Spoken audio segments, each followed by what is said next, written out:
ये जोर लगा है, 3 अन्य नेता भी है, 5 पार्टियों का गठबंधन है। और मोदी जी ने क्या कहा था लोकसभा में? उन्होंने कहा कि इस देश में वो 3 ही नेताओं को सच्चा समाजवादी मानते हैं। 3 ही नेता, वो लोहिया जी, जॉर्ज फर्नांडिस जी और नीतीश कुमार। यह कहीं दूसरी जगह नहीं, उन्होंने संसद में कहा था। ये दुर्भाग्य कहिए या समय की बात है, जिस 3 को उन्होंने सच्चा समाजवादी कहा, 3 में से 2 तो हमारे बीच अब नहीं है। बच कौन जाता है? पूरे देश में समाजवाद का झंडा बुलंद करने वाले या समाजवादी सिद्धांतों पर अपने चरित्र का उज्जवल बरकरार रखने वाले कोई अगर एक नेता है, वो सिर्फ और सिर्फ हमारे नेता, आपके नेता नीतीश कुमार। ये हमारे आपके लिए कम फख्र की बात है क्या? कोई व्यक्ति कैसे नहीं गर्वान्वित महसूस कर सकता है जब दूसरे दल के राजनीतिक कार्यकर्ता भी सिर उठा के अपने पार्टी की बात करते हैं? तो भाई हम आप तो उस दल के साथ हैं, उस नेता के साथ हैं जिस नेता की काबिलियत आज पूरा देश नहीं, पूरी दुनिया एहसास कर रहा है और महसूस कर रहा है। ये तो हम लोगों की खासियत है। इसलिए हमारा यही अपील है कि भाई, जो आपको हमारे सभी नेताओं ने एक ही सुर, एक ही बात कही है, हमने इसीलिए कहा कि उनके कहने का तरीका अलग था, अपना अपना स्टाइल होता है, लहजा अलग था, भाषा अलग थी, लेकिन बात उन्होंने एक ही कही। और ये बात आए दिन प्रदेश स्तर पर की, जिसकी चर्चा हमारे दूसरे साथियों ने भी की है, कि जो एनडीए के 5 घटक दल हैं, सभी दल के नेताओं के बीच में ये आपसी सहमति बन गई है। और एक और स्थिति पर आप गौर करिएगा तो देखिएगा कि आप कितना गर्व से मन और सर ऊंचा हो जाएगा कि आज विरोधी में भी किसी में हिम्मत नहीं है कि वो हमारे सरकार के उपलब्धियों को नकार।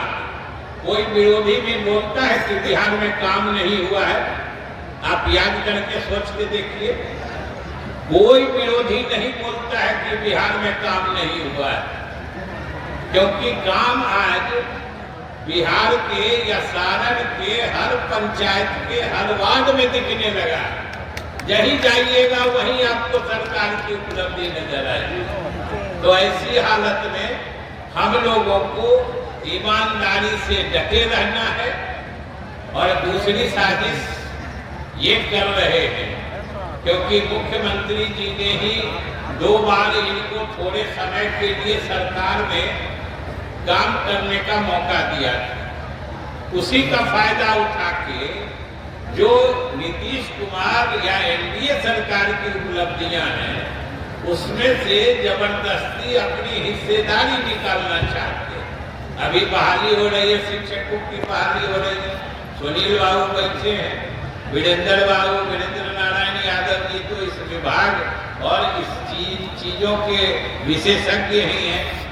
इन सब लोगों से पूछ लीजिए, बता दें कि जो नियुक्तियां हो रही हैं, देखिएगा आए दिन बयान आता है, ये हमारे समय में हुआ था, विरोधी दल के नेता बयान देते, जरा कोई पूछ लीजिएगा, हम तो विधानसभा में खड़े होकर सामने से कहे थे, जरा बता दीजिए कि आपका इसमें कौन श्रेय है। ये फैसला उस वक्त हुआ था नियुक्तियों का या लोक सेवा आयोग से नियुक्तियां करने का, जिस वक्त संयोग से शिक्षा विभाग मेरे प्रभार में था। उस वक्त हम लोगों ने फैसला लिया था, उसी वक्त हम लोगों ने विज्ञापन निकलवाए थे, उसी वक्त नियुक्ति की प्रक्रिया की शुरुआत हुई। और आज अगर नियुक्ति पत्र देते समय थोड़े दिन के लिए मुख्यमंत्री ने आपको सरकार में काम करने का मौका दे दिया, तो वो नियुक्ति आपने कर दी। कमाल है भाई। इसी तरीके से चाहे जातीय गणना हो या जो पिछड़े अति पिछड़े दलितों के लिए जो आरक्षण की सीमा बढ़ाई गई, उसमें भी कहते हैं हमने कराई थी। संयोग से इन सारे विषयों के बीच में मैं काम करता, सरकार की तरफ से अलग अलग दलों के बीच का समन्वय का भी मैं काम करता। इसलिए सारी चीजों के बीच में रहकर हमने देखा कि चाहे जातीय गणना हो या नए आंकड़े के मुताबिक आरक्षण की सीमा बढ़ाने का फैसला हो, किसी फैसले लेने में या किसी आइडिया को आगे बढ़ाने में किसी का कोई हाथ नहीं है। अगर सिर्फ एक नेता का सम्मान और श्रेय जाता है तो वो आपके नेता नीतीश कुमार है, जिनकी सोच रही, जिन्होंने इस काम को आगे बढ़ाया। थोड़े दिन के लिए वो साथ आए तो भी हम लोग के पीछे से साथ लग के इस बात में साथ दिया। हमने तो विधानसभा में कहा, सामने बैठते हैं, सामने में हमने कहा कि हम लोग आपको धन्यवाद देते हैं कि जब नीतीश कुमार के काम या उनके विचार को लेके हम लोग आगे बढ़ रहे थे तो आप आए, तो आप भी पीछे से साथ चले। हम तो आपको धन्यवाद देते हैं, लेकिन इसके पीछे ये साजिश मत हड़प लीजिए कि आप श्रेय ही हड़पना चाहिए, क्योंकि काम पहले से चल रहा था। आप सिर्फ साथ आए तो आप भी पीछे चले, और जब अंत में काम की अंतिम परिणति आ रही थी, संयोग से उस समय भी आप बाहर हो गए। शुरुआत भी एनडीए के साथ, समापन भी एनडीए के साथ, तो भाई आप किस चीज की हिस्सेदारी खोज रहे हैं? तो ये सब सिर्फ मैं इसलिए चर्चा कर रहा हूँ कि इनके पास उन्होंने क्या किया है ये बताने के लिए कुछ भी नहीं। तो पिछले दरवाजे से आपके ही सरकार की उपलब्धि में घुस के कुछ श्रेय हासिल करना चाहते हैं। इसमें सजगता से, सक्रियता से लोगों के बीच में सच्चाई को पहुंचा देना, और जनता तो खूब समझती है। जो लोग हमारे शिक्षक लोग बहाल हो रहे हैं, संजोग से हम लोगों को तो बात होती ही है, आपके बीच से भी शिक्षक चुना के जाते हो। और आज जो प्रक्रिया निर्धारित हुई है, सुनील बाबू विभाग के मंत्री के रूप में उसको गहराई से देख रहे हैं, कमीशन से बहाली हो रही है। एक से एक देहाती क्षेत्र के बच्चे, चाहे सारण जिला हो, दूसरा जिला हो, जो गरीब घर के मेधावी लड़के ऐसे नहीं जा पाते थे, वो सब आज उभर कर सामने आ रहे हैं, उनकी प्रतिभा चमक रही है। ये तो हमारे सरकार की उपलब्धि है। तो हमारे सरकार की उपलब्धियों से विपक्षी दल की भी आंखें चौंधिया रही है। उनको समझ में नहीं आ रहा है जो क्या हम लोग संयोग से बोल के और अपनी स्थिति हास्यास्पद बना लेते हैं, जैसा कि विधानसभा में हो। इसलिए हम ये सिर्फ कहेंगे कि मजबूत आत्मबल,